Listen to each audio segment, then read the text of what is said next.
જય સિયારામ, કેમ છો બધાય મજામાં ને? તો આજે છે રવિવાર અને સવારમાં નાસ્તામાં છે થેપલા અને દહીં. હું નાસ્તામાં 3 થેપલા ખાઈ ગઈ, મજા આવી ગઈ નાસ્તો કરવાની. દહીં હતું એટલે નાસ્તા ઉપર પાછો નાસ્તો કર્યો, થોડીક સિંગનો. અને રવિવાર છે એટલે શ્યામ પણ આજે ઘરે છે.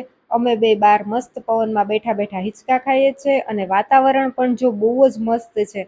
આખું ખેતર લીલુંછમ થઈ ગયું છે. અને પછી બધાએ ગાડી ચમકાવવાનું કામ ઉપાડ્યું. બધાય પોતપોતાની રીતે વળગી ગયા છે. કોઈ અંદરની સાઈડથી ગાડી સાફ કરે છે તો કોઈ બહારની સાઈડથી ગાડીને ચમકાવે છે. ગાડી સાફ કરીને પછી કામાક્ષી બારી પાસે આવી અને આવું કંઈક મોઢું કરે છે.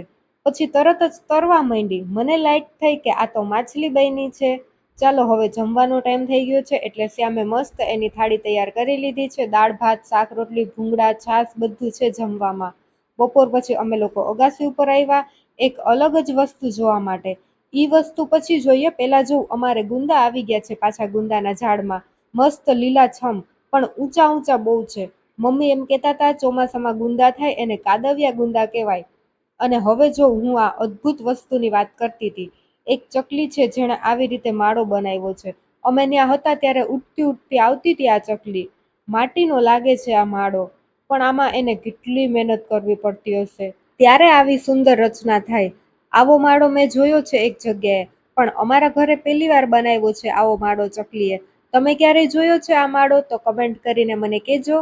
અને બધાય ખેતરમાં જોઉં ચારેય બાજુ જ્યાં નજર પહોંચે ત્યાં સુધી લીલાછમ ખેતર દેખાય છે. બધાયમાં માંડવી જ માંડવી સરસ મજાની ઉગી ગઈ છે. મોર પણ વંડી ઉપર ચડીને આ સરસ મજાની લીલોતરીનો આનંદ માણે છે. ચાલો તો મળીએ હવે નેક્સ્ટ વિડીયોમાં. જય સિયારામ. Like share subscribe.